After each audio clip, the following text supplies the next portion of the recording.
Welcome to the Emporia Public Schools podcast. I'm your host, Dr. Allison Anderson Harder, Superintendent. This podcast is our way to provide students, staff, parents, and community members easy access to information on a variety of topics. Once you've listened to a podcast, you will notice a link to an electronic form that listeners can use to provide feedback or ideas about the podcast you just listened to or to share ideas for future podcasts. Today, we are visiting with Mrs. Tara Glaines, Director of Student Services. Welcome. Good afternoon. Hello. It's great to be here. Good. Well, let's just start off a little bit about telling us about yourself and your background, what led you to this position, which we're very thankful that you're in. Excellent. Awesome. Well, I grew up in a really, really small town, about 1,100 people, was there my entire life. My parents were teachers. They started out as teachers. I didn't go down that path initially. I started out at Emporia State as a music major. I was going to be a famous singer. Then a year later decided, I'm not sure that's really for me. So went back and hit the books and started to pursue something different. And it was then that I took a class with Dr. John Schwen called the Survey of Exceptionality. And I was absolutely hooked. I knew that my career goal was to work with students with special needs. Oh, that's awesome. So I was a paraprofessional for a year. I actually was a paraprofessional when I was a college student at Walnut Elementary for a short time. So paraprofessional for a year, then I was a special education teacher for 17 years. I was a special education coordinator for 6 years, and then July 1st, I'll start my third year as the Director of Student Services for the Flint Cooperative. Well, congratulations on year number 3. Yeah, thank you. Thank you. I had a former principal who used to call me a purist, like a special education purist, because I've never taught a day in general education. I've been fully special education my entire career. So is now a great time to talk about the Flint Hills Special Ed Cooperative? Sure. Yeah. So if you would talk to us a little bit about the coverage and then just talk about Emporia as a sponsoring district, that'd be great. Okay, awesome. So the Flint Hills Special Education Cooperative, we have an acronym. It's FHSEC. So sometimes that's easier because Flint Hills Co-op is pretty long. That is 7 school districts, and Emporia is our sponsoring district, which means that they handle all of the business and the financial aspects and all the paperwork and the reporting to the state and so on. So they handle all of that for the cooperative. Hiring. And the hiring, exactly. All of the processing of those documents and employee files and everything. So even though the special education teachers or service providers may live in Council Grove or Chase County, and that's where they've only lived and served, they're employed through the contract through Emporia USD 253. Yep, that's an excellent point. And sometimes it's difficult to understand when they get that first paycheck and it comes from USD 253. But yes, as the sponsor, all of that is funneling through 253.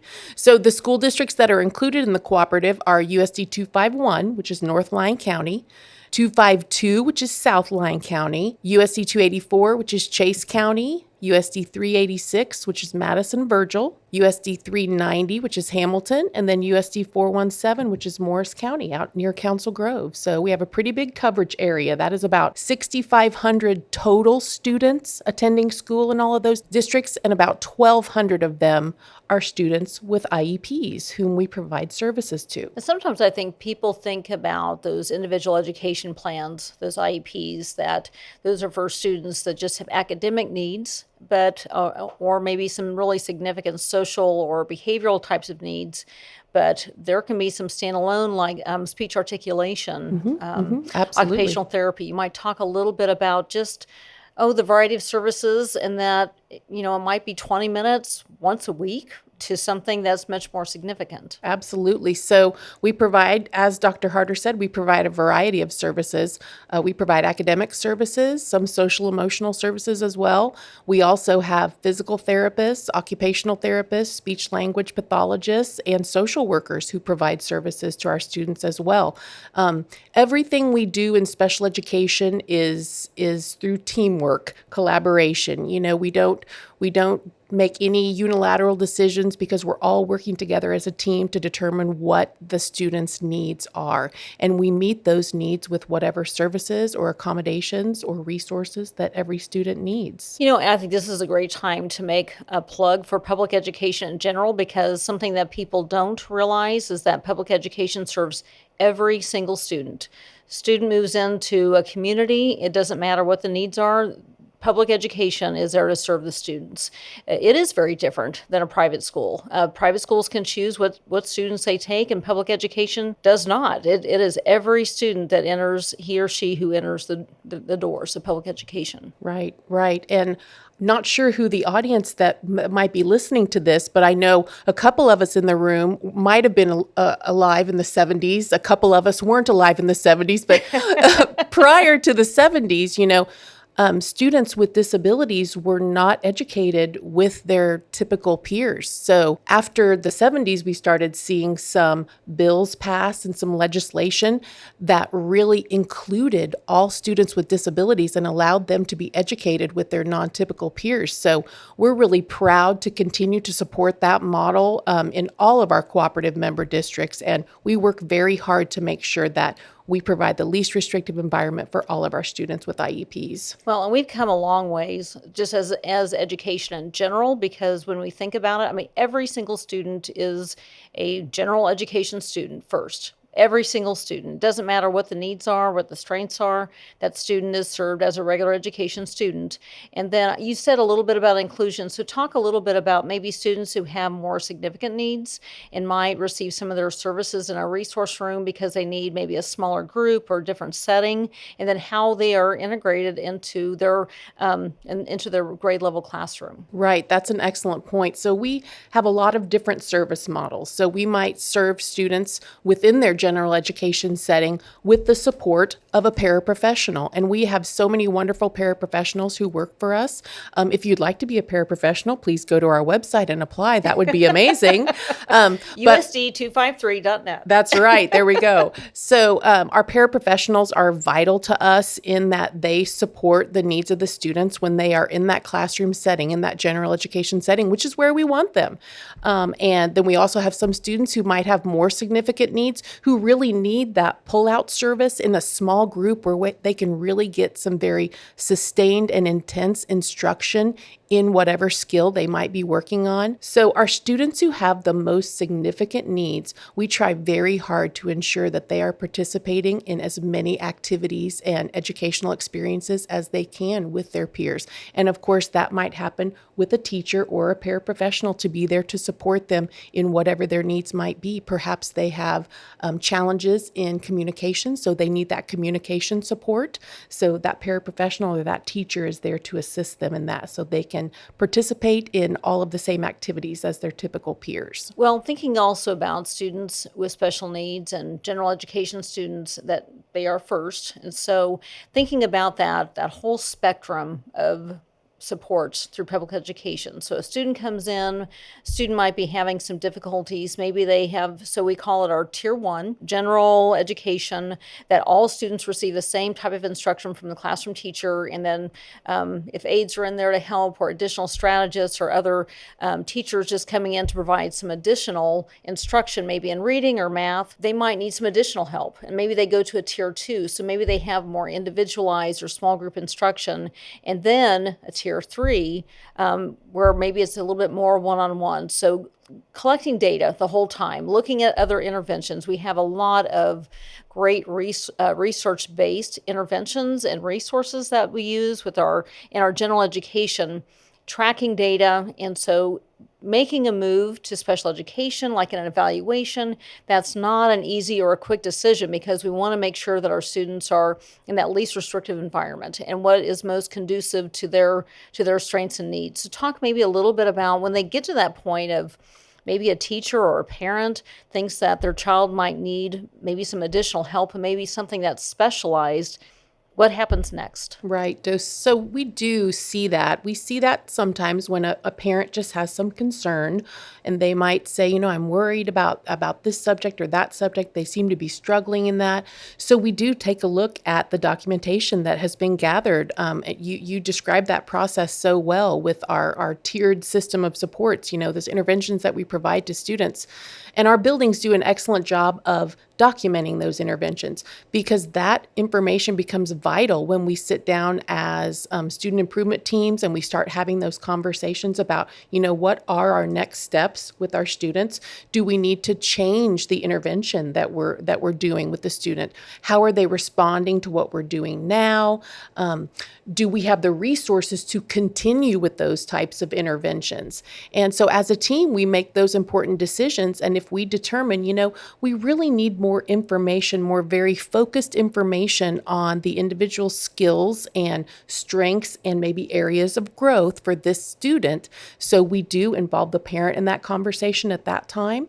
And then we ask for their consent if they would agree to us to go ahead and move forward with an evaluation for special education. It is solely used as a means to gather as much documentation and information as we can so that we can perhaps have a preponderance of data that will help us understand what would be best for this student. How can we ensure that they are meeting their educational goals, that they're accessing their education just like their peers are? Well, and it may go through the entire evaluation process, even with all those interventions that happened before that evaluation form assigned, then going to eligibility, and maybe that student doesn't meet the criteria as a student with special needs. So then there's always a plan, because that we just can't get to the end of that and say, well, we're going to go back to doing what we were doing. We develop a plan then about what's going to happen in general education to continue to meet that student's needs. Right, that's an excellent point, because not every special education evaluation ends in a student found eligible. We have to be able to find that they meet one of the criteria of those eligibility indicators for the state of Kansas. So that's one of the questions we ask ourselves when we're in that eligibility meeting with our team. Do they meet one of these eligibility indicators? The second question that we ask is, do they have a need for that specialized instruction? And sometimes we can't answer yes to both of those questions. So in those events, that's when we start looking at other ways that we're going to support these students. What kind of accommodations might they need? Perhaps if they do have an outside diagnosis, maybe we're looking at talking with their principal or their student support specialist about a 504 plan or something along those lines. There are lots of other ways that we can support our students outside of special education. But absolutely, if we can answer yes to them having a disability and absolutely needing those services, then we will provide those services as needed. We'll determine what those are as a team. Well, I just think about Emporia's history, and we've had such great talented teachers and principals and student support specialists, school psychologists, school social workers, just so many people working together to try to figure out how to best serve the students. And we've just done, as a district, decades long with inclusion, making sure that our students truly are included with their peers, like you were describing a little bit earlier. So it's a great place to teach, and it's a great place to learn, and for parents to ask questions. As we're talking about eligibility, sometimes if a student is diagnosed with something like autism, sometimes the automatic thought is that, oh, my student needs an IEP. So just because a student has been diagnosed with autism doesn't automatically mean that they need an IEP. Absolutely. There needs to be some type of impact, some type of deficit that is a result of that diagnosis. And again, it goes back to those two questions that we answer. In that particular case, a student with an outside diagnosis of autism, we could answer yes to that first question, that they do fit one of the criteria, because that is one of our criteria for exceptionality with the state of Kansas. It's autism. But we would really need to look at our data and our documentation to see, does this student have a need? Because we have lots of students and adults walking around who might be diagnosed with some type of disability, but they don't have that need for whatever reason. They have managed to overcome any deficit that might have been a result of that. So we've been talking about the different needs, but also special education serves students identified as gifted. So talk a little bit about that gifted part. Right. So we have several teachers who provide enrichment services, or those gifted and talented services.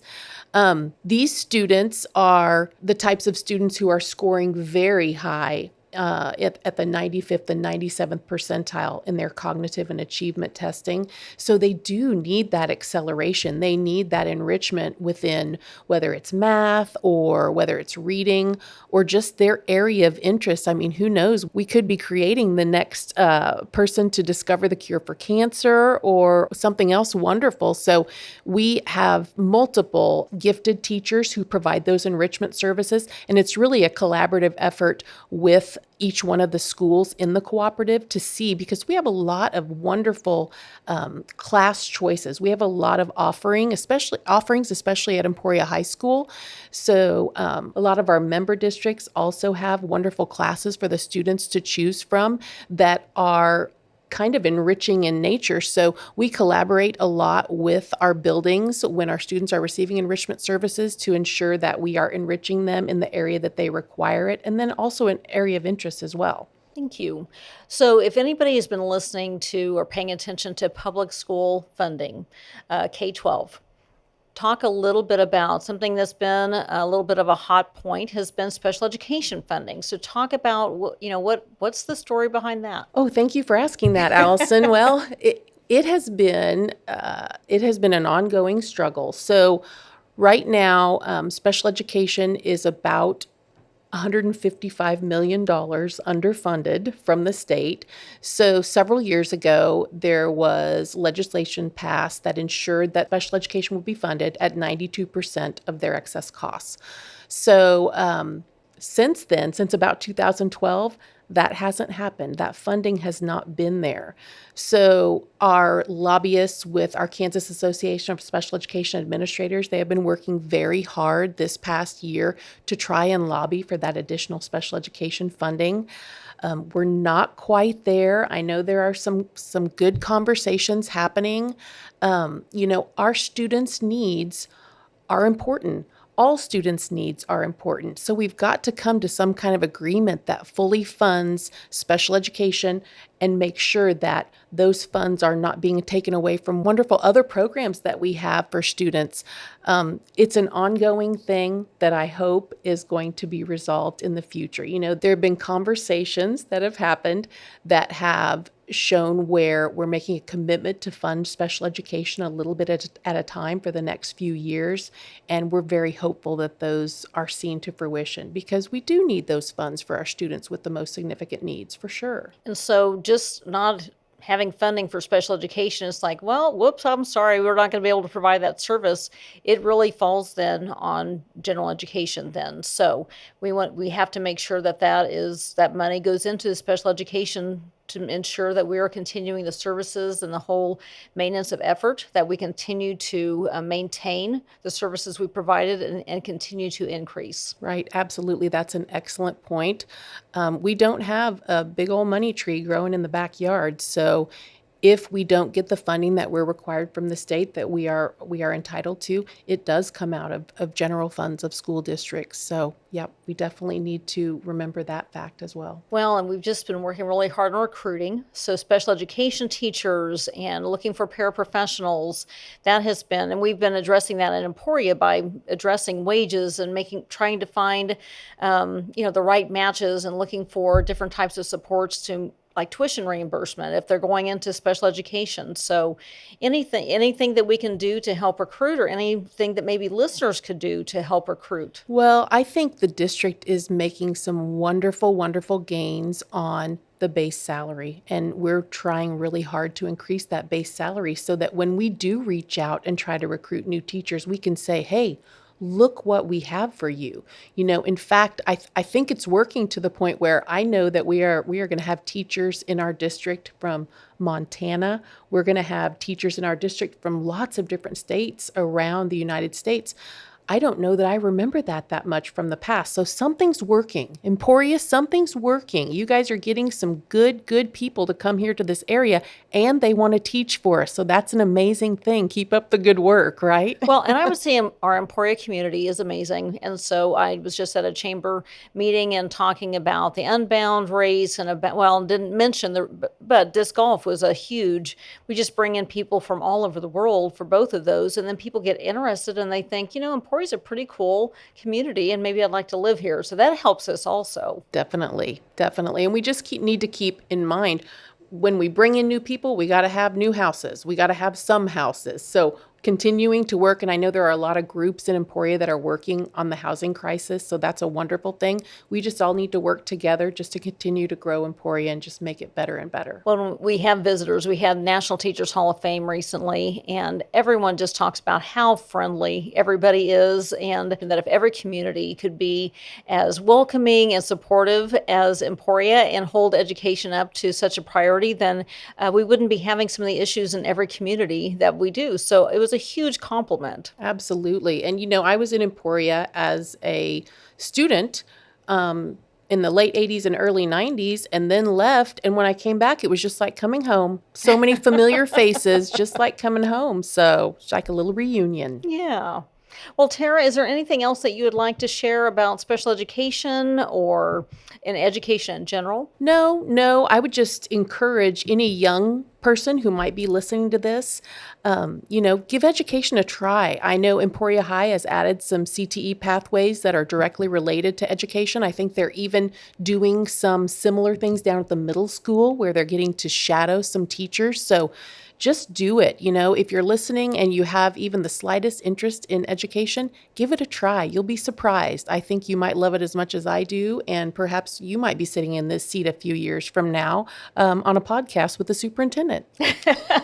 Or even leading the podcast. Right. Growing our own. Well, thank you, Tara. Appreciate you taking time, and this was a nice conversation. Appreciate it. Yes, thank you so much. As we conclude this episode, we would like to remind our listeners that below the podcast link, there is a link to an electronic form for anyone to provide feedback or ideas about the podcast you may have just listened to or share ideas about future podcasts. We will end on our Emporia Public Schools mission statement. We engage, we empower, and we inspire. Thank you for listening and watch for upcoming episodes.